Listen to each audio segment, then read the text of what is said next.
wabarakatuh. Bismillahirrahmanirrahim. Alhamdulillahirabbil alamin. Wal aqibatu lil muttaqin.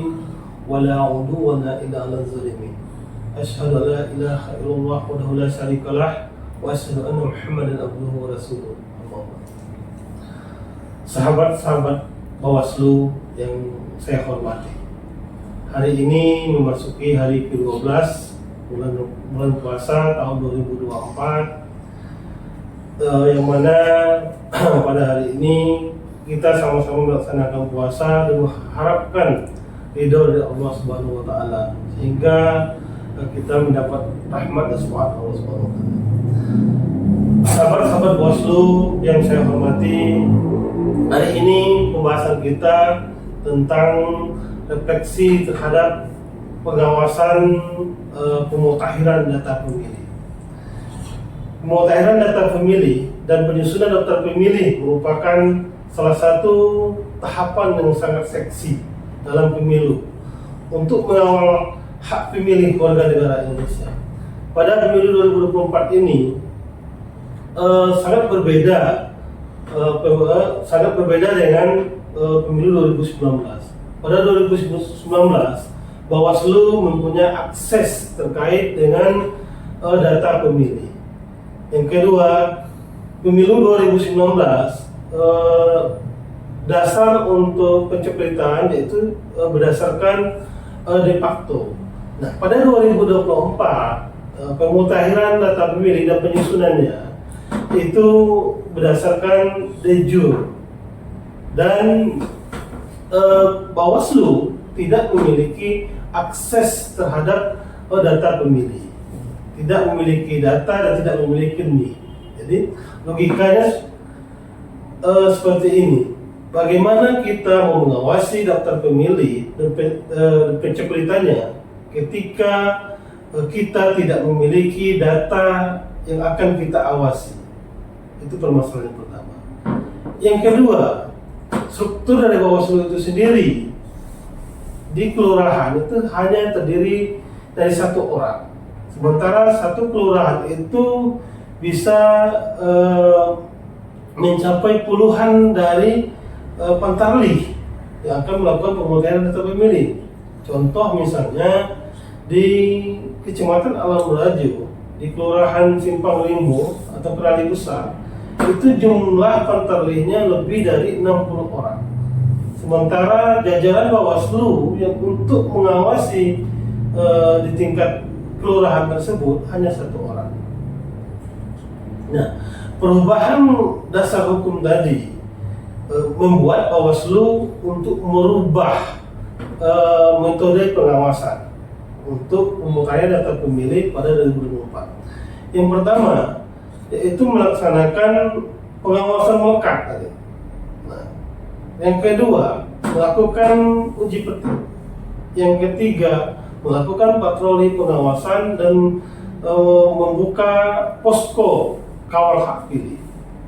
Nah, untuk metode pertama itu sangat tidak mungkin bisa dilakukan oleh Bawaslu, karena itu tadi satu kelurahan Bawaslu hanya memiliki satu pengawas kelurahan, sementara satu kelurahan bisa jadi puluhan pengawas, puluhan dari pemutakhir pantarlih, pemutahiran data pemilih.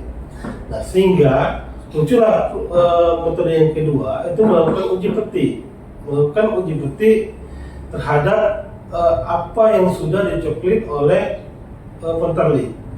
Metode yang ketiga yaitu melaksanakan patroli pengawasan. Jadi Bawaslu mendatangi ke kelurahan atau ke RT melihat bahwasanya apa sudah diceklik atau belum. Nah, ketika melakukan uji petik dan patroli pengawasan, banyak sekali ditemukan hal-hal yang tidak prosedural yang dilakukan oleh jajaran KPU, dalam hal ini adalah pantarlih. Yang pertama, ada warga yang tidak dicoklit tetapi sudah ditempel stiker. Yang kedua, sudah tidak dicoklit ditempel stiker. Yang kedua, dicoklit tapi tidak stempel stiker. Yang keempat, ada penterlik yang tidak melakukan tugasnya tetapi diberikan kepada orang lain untuk melakukan coklit. Artinya joki. Terus yang keempat, tidak dicoklit tetapi tempelannya atau bukti coklitnya diberikan di satu tempat ketika warga yang mengumpul. Tidak coklit, tapi diberikan di suatu tempat ketika warga mengumpul, disuruh warga sendiri untuk menempelnya. Jadi banyak sekali hal-hal yang tidak prosedural.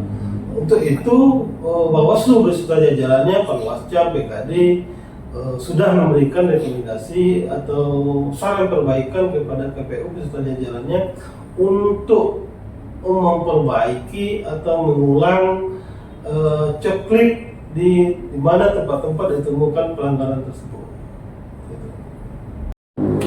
Sahabat-sahabat Bawaslu yang kami banggakan, data pemilih itu merupakan hal-hal yang sangat seksi. Kenapa? Karena data pemilih ini akan menentukan berapa banyak logistik yang akan dibuat oleh KPU itu sendiri.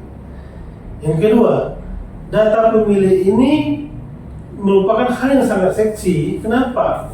Karena data pemilih ini seringkali dijadikan bahan untuk gugatan terhadap Mahkamah Konstitusi. Nah, beberapa bulan yang lalu banyak gugatan-gugatan yang dilayangkan ke MK itu berhubungan dengan data pemilih. Nah, ada pemilih yang terdaftar dalam DPT tetapi belum merekam EKTP dan tidak mempunyai KTP melakukan milih pada hari tersebut. Nah, hal itu akan berakibat fatal.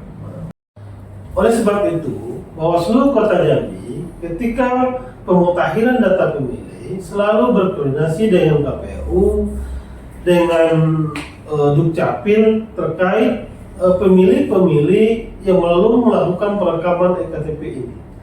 Kita selalu mendorong pihak Dukcapil untuk melakukan perekaman terhadap pemilih-pemilih pemula itu seperti di kelurahan, di sekolah-sekolah dan lain sebagainya. Alhamdulillah itu dilakukan oleh rekan-rekan dari Dukcapil itu sendiri. Mereka melakukan perekaman di sekolah-sekolah, melakukan perekaman di kelurahan, dan bahkan turun ke RT-RT untuk melakukan perekaman EKTP. Nah, itu kami mengucapkan terima kasih kepada Kadis Dukcapil terkait dengan hal ini.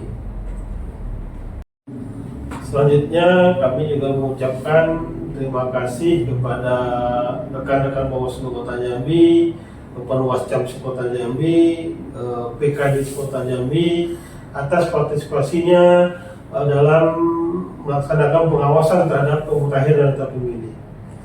Akhir kalam, mohon maaf atas kesalahan. Terima kasih atas perhatian. Assalamualaikum warahmatullahi wabarakatuh.